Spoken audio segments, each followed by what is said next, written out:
Welcome back everyone to the final part, Disc 4 of this special retrospective on Final Fantasy IX. Last time we quite literally explored the entire world, whether for the main quest or the many side quests. There's way too much here to recap, so if you missed it or you want to jog your memory, click the link in the top right to go check it out for yourself. We've now arrived at the end of the line.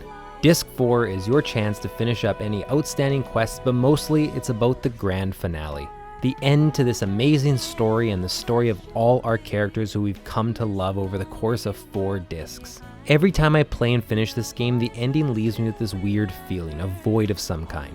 No other game does that to me, at least not quite in this way. I want so badly to continue to explore and adventure with these characters, to travel the world with them and hear more about their stories. But alas, all good stories come to an end, and it's that time for this one. So get ready for the final part of the Final Fantasy IX 20th Anniversary Retrospective. As long as we remember. Our heroes escape on the Invincible back to Gaia and bring the genomes with them, who settle into the Black Mage Village, the most appropriate and perfect location for them. Zidane's people and Vivi's people are now together, both sharing the same existence and search for meaning. The final destination of Final Fantasy IX is Memoria, a foreboding area that is now illuminating the skies above the Aoife tree and houses Kuja and Gaia's memories. A horde of silver dragons block the way, but the armies of Alexandria and Lindblum work together to stave them off, and after a difficult battle with the Nova Dragon, the way is clear and the party can now enter Memoria for the final confrontation. But before you do, as always, there's some final things you're able to do now. Among the most interesting probably is returning to Madain Sari and finding out that Lani has changed her ways and now lives with the Mughals there. Somehow this just makes sense that she ends up here, and it's nice to see this thread cleaned up and not left dangling. More importantly, however, you're able to follow some very intricate steps to find a new inscription on the Eidolon wall that reveals Garnet's true name before she came to Alexandria. Her real name, as it turns out, is Sarah. It's now time for the final area of the game. Memoria is a bizarre, eerie place. Here the memories stored within Gaia's crystal are manifested into reality.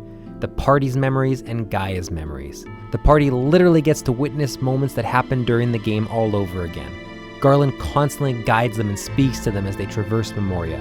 It's a place of finality, and it has that feeling throughout. You feel it all building to something. Final Fantasy IX still isn't done throwing optional and surprise content at you. In one area, you can even head off screen and speak with an unknown entity that turns out to be Hades, an optional boss that you can now fight. Up until the final credits roll, this game never stops rewarding you for exploring and insisting that you do. Defeating Hades unlocks an amazing synthesis shop of all things, and in particular you can synth Save the Queen, which actually unlocks an additional small scene in the ending of the game. Eventually you reach Kuja in his trance form, and the final battle takes place. It's everything you expected and just as epic as it needs to be. It's difficult and it feels so satisfying to ultimately win. Final Fantasy IX has done a fantastic job of setting Kuja up all game. He's not necessarily the best villain in any RPG I've played, but damn if he isn't perfectly suited to this story and built up perfectly, especially with his backstory and his realization of his own humanity driving him insane. And it wouldn't be Final Fantasy IX without one final twist. After we beat Kuja, there is one surprise final boss in Necron.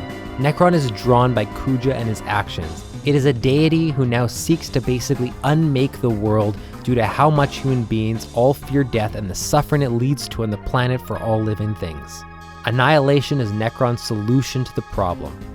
This battle is tough. I remember trying numerous times as a kid to beat it, and I remember literally jumping for joy when I finally did.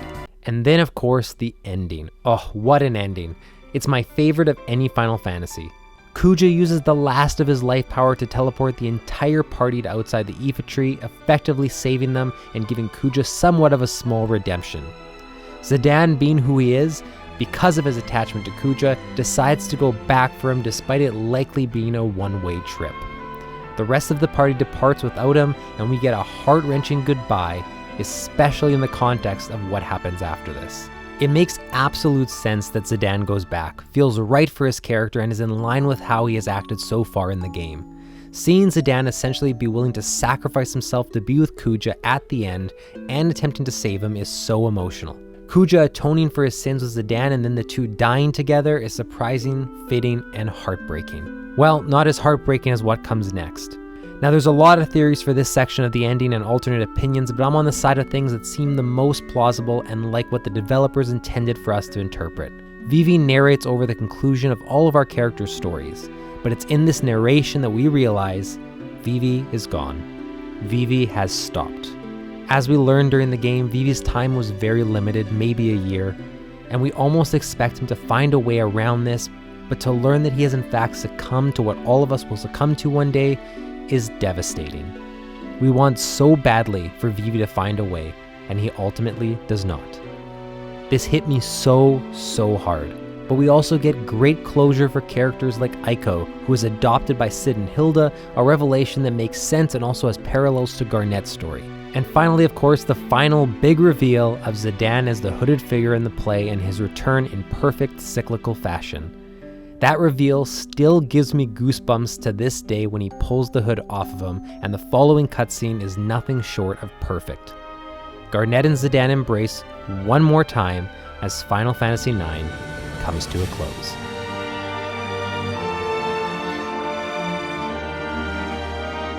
I can't stress how much of an impact this story had on me and still has on me to this day.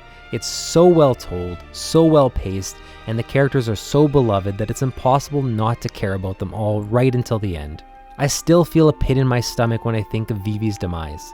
I'm filled with joy at Aiko finding a family, Steiner and Beatrix ending up together, Tantalus all reunited and performing legitimate theater, Zidane and Garnet ending up together. It's all so perfect. I truly don't think a game will ever come around that affects me as much as Final Fantasy IX did and be as close to perfection as it is. Part of me feels okay with that, and another part of me hates the idea that the best game I'll ever play is behind me. But you know what? The fact that I can play it every year and experience it all over again is more than enough for me. Thank you so much for coming on this journey with me, and I hope that even a small part of this retrospective made you smile, made you reminisce, and made you remember and relive your childhood.